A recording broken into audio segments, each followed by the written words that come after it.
Hervé, bonjour, nous sommes sur la plage à Bastia. Peux-tu nous donner un petit peu des nouvelles en cette saison estivale de ta chaîne Hervé TV, de ses évolutions, Bonjour, de ton travail Gérard, bonjour les amis. Oui, c'est rare que je trouve le temps de déambuler comme nous le faisons aujourd'hui. C'est grâce à toi d'ailleurs, tu m'as invité à boire un café à la plage de la Rinée. Là. Ça m'a permis de voir que c'est une plage finalement qui s'est beaucoup améliorée. Hein. Ils ont fait pas mal d'efforts et c'est devenu assez agréable de venir se promener ici. Voilà.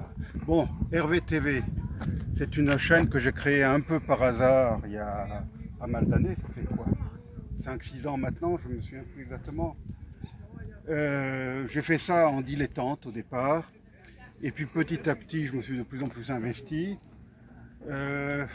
Au moment du Covid, ou juste après le Covid, j'ai décidé de filmer mes émissions à Radio Salve Regina, mes émissions hebdomadaires. Panorama Info, c'est ça? Panorama Info, qui était uniquement audio bien sûr, et j'ai décidé de les filmer, me disant que en les mettant sur ma chaîne Hervé TV, en mettant la version vidéo sur la chaîne Hervé TV, j'allais toucher un deuxième public, parce qu'il est certain que les auditeurs de Radio Salve Regina ne sont pas les vidéospectateurs d'Hervé TV, n'est-ce pas? D'autant que les auditeurs de Radio Salve Regina majoritairement sont ici dans la région bastiaise ou dans le nord de la Corse, oui. Régions où Radio Salve Regina est relayée, et que donc Hervé TV, ça me permettait de toucher l'Afrique, de toucher d'autres parties du monde, même le Brésil depuis quelque temps, ce qui n'était pas le cas avec Radio Salve Regina.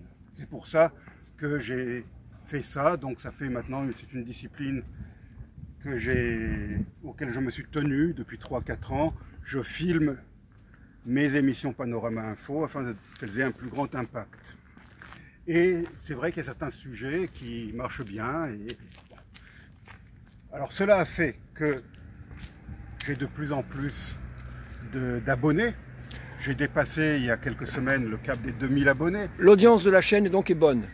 Non, elle n'est pas bonne par rapport à ceux qui parlent de la mode, qui parlent des ongles artificiels ou de maquillage ou de tatouage, qui font des centaines de milliers d'abonnés. Mais dans mon secteur qui est quand même l'information, l'international, la culture, le patrimoine, voilà, la géopolitique, c'est honorable d'avoir plus de 2000 abonnés. Donc tout ça, bon, c'est en forgeant qu'on devient forgeron, et je dis pas que je suis loin d'être un professionnel, loin de là, et mes vidéos ont beaucoup de défauts. Cependant, je pense avoir réussi à conquérir une petite niche d'auditeurs, et le fidèle. Je profite d'ailleurs de cette émission impromptue pour les remercier de leur fidélité et de leur soutien, où qu'ils soient, en Corse et dans le vaste monde.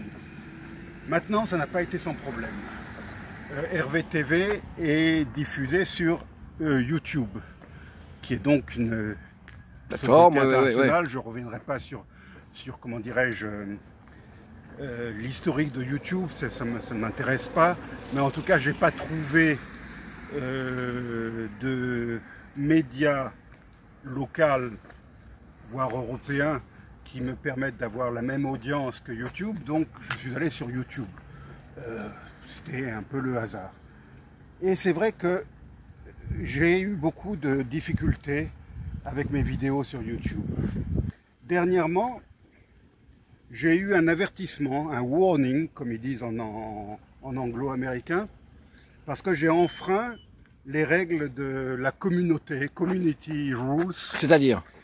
Parce que au mois de février, il y a des gens, des contacts à moi, qui, au péril de leur vie, je dis bien au péril de leur vie, m'ont fait passer des petites vidéos montrant l'entrée des soi-disant rebelles à Bukavu, c'est-à-dire en fait de l'armée rwandaise, et de ses affiliés, le M23. Supplétif. C'est supplétif. Et j'ai, comment dirais-je, téléchargé ces petites vidéos dans le format, ce que YouTube appelle des shorts, les vidéos courtes qui font moins d'une minute.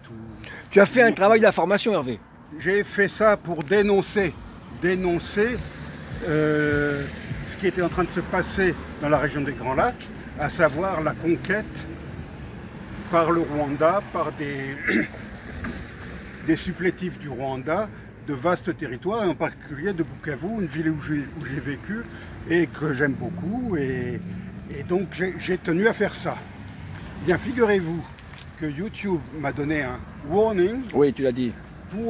Parce que soi-disant que j'aurais diffusé des vidéos à contenu violent et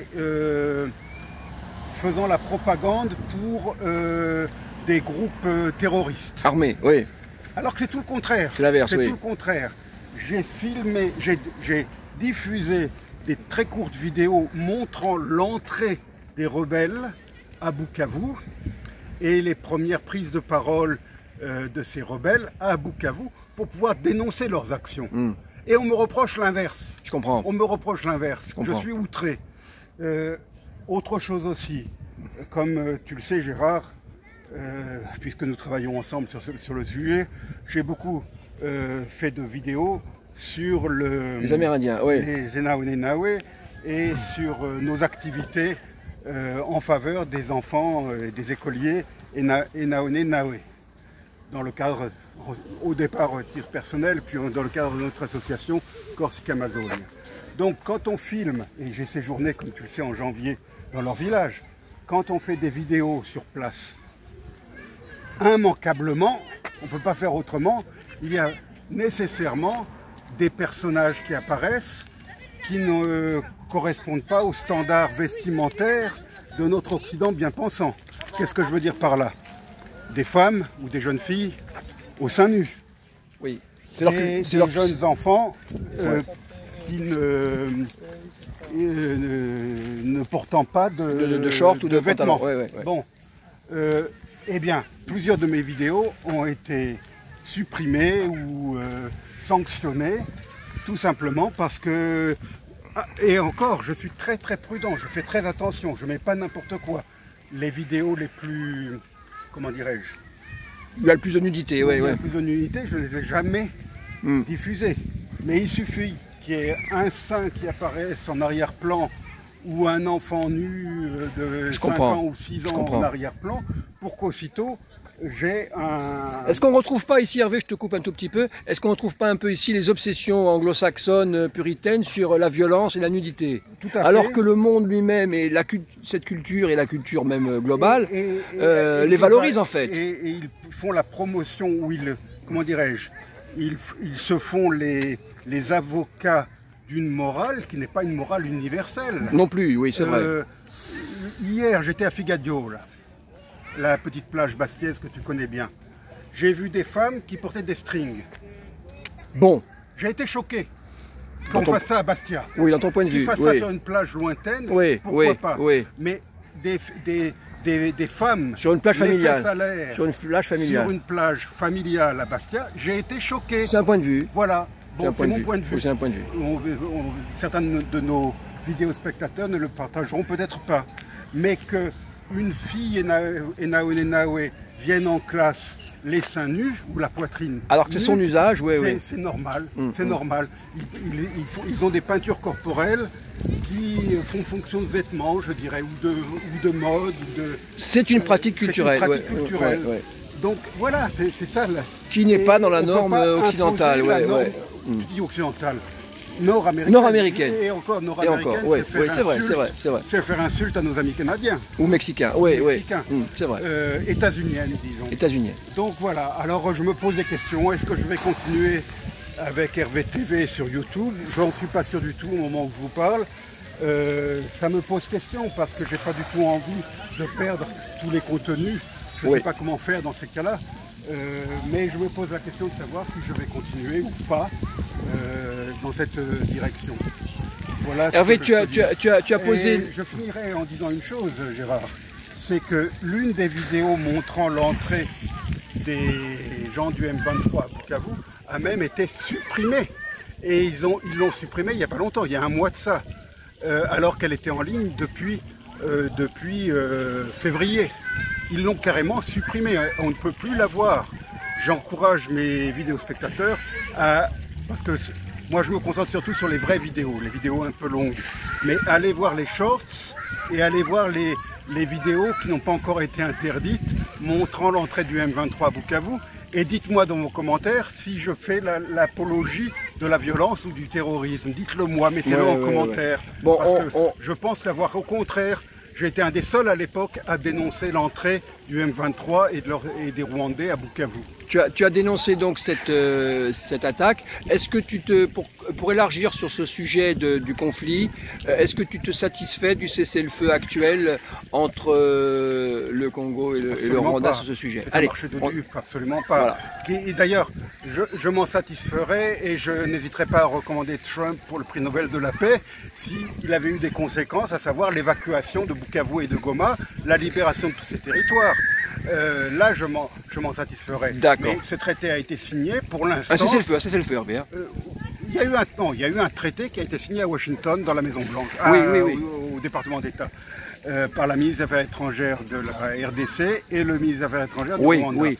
Son contenu. Sur le terrain, ça n'a pas changé la vie de mes amis à Bukavu, qui gémissent toujours sous la botte de cette soldatesque. Eh bien Hervé, on te remercie pour ce témoignage sur ton outil média Hervé TV. Et on souhaite abonnez-vous. Et on souhaite plus j'ai d'abonnés, plus j'ai de l'impact.